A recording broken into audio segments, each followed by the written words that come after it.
du rapport de l'IGE qui aurait été rendu dans le cadre de l'affaire Petro-Tim. Je voulais simplement ajouter que ce que beaucoup de gens ne comprennent pas et pourquoi ce rapport n'a emporté aucune conséquence, ce que les gens oublient, c'est que ce rapport a été commandité non pas pour vérifier la régularité de l'octroi des titres pétroliers à Petro-Tim, mais ce qui avait motivé ce rapport de l'IGE, c'est qu'à un moment donné où l'État était en train de chercher des poux sur la tête de M. Karim Wade, qui a été ministre de l'Énergie, est tombée une lettre de dénonciation de Tullow Oil, qui avait écrit pour dénoncer le fait que les titres pétroliers relatifs à Kayar et Saint-Louis offshore aient été octroyés à Petro-Tim, alors qu'eux, ils étaient déjà sur ces puits. Alors, comme c'était l'époque de ce qu'on appelait la Renaissance, ou je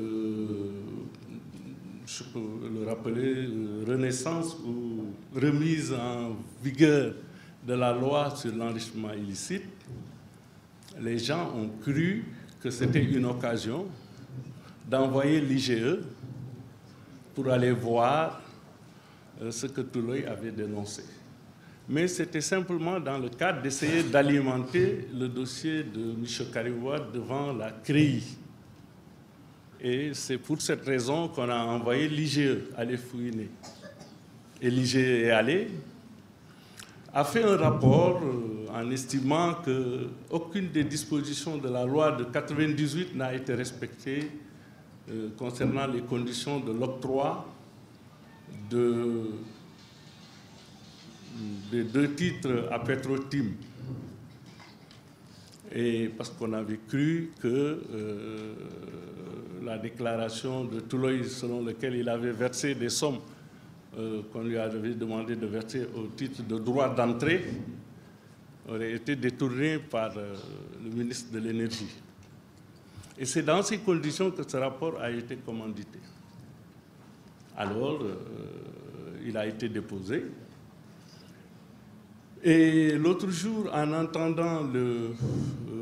Franck Timis, comme vous l'avez dit, parler à la presse, j'ai pu avoir le puzzle qui manquait dans l'affaire.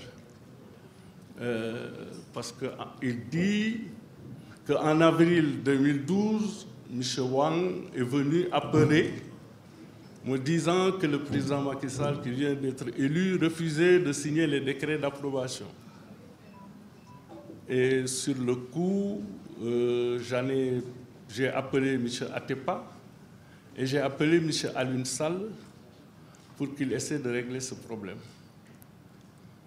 Et donc, quand ils l'ont appelé en avril 2012 pour régler ce problème, venait de tomber le rapport de l'IGE qui avait demandé de ne pas approuver les 2 décrets qui ont été confiés à Petro-Tim. Et donc, il dit que c'est en cet avril 2012 que nous avons recruté le sieur Alioune Sall dans le cadre de notre compagnie Franck Timis. Et donc, c'est parce que tout brusquement, M. Alioune Sall était venu participer dans l'affaire de Petro-Tim, que ce rapport, comme on le dit souvent, laissé à la libre discrétion du président de la République, n'a jamais été publié ou aucune des conséquences ou des recommandations qui ont été faites n'ont été acceptées.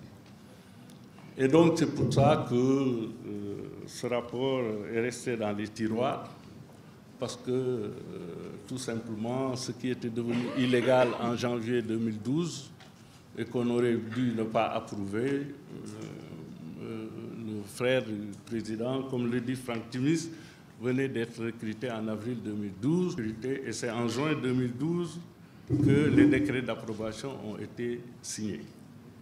Et ça, c'est quelque chose que je voulais ajouter sur votre livre pour apporter quelques précisions. Et ajouter que, en me rappelant de ce qui vient de se passer avec notre honorable Cheikh Tidiane Gadio aux États-Unis, et en me remémorant la déclaration de Franck Timis, qui disait que quand le président a refusé de signer les décrets, j'ai appelé M. Atepa et M. Alioune Sall pour qu'il essaie de régler, que j'avais connu en Chine, pour qu'il essaie de solutionner ce problème. Je pense que c'est assez identique à ce qui retient M. Cheikh Tidiane Gadio aux États-Unis. Parce que M. Cheikh Tidiane Gadio, on lui reproche qu'un Chinois l'aurait appelé pour lui demander de voir avec Déby parce qu'il avait un problème de permis qui devait être annulé. Donc je pense que peut-être que, heureusement pour certains, on n'est pas aux États-Unis, malheureusement pour d'autres. Il se trouve aux États-Unis par hasard.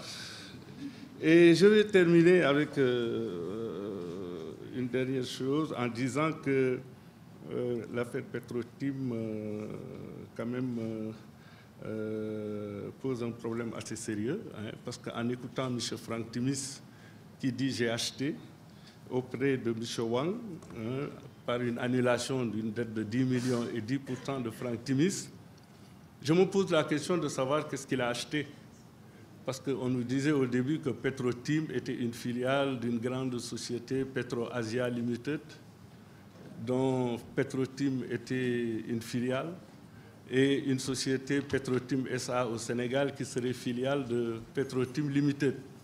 Alors je ne vois pas, je ne comprends pas qu'est-ce qu'il a acheté. Comment se fait-il que Petro-Tim Asia, qui était la maison mère, ait disparu et que M. Franck Timis vient de dire « j'ai acheté Petro-Tim Limited ». Alors tout cela devrait peut-être nous poser à réfléchir sur une question que les gens n'ont pas bien perçue.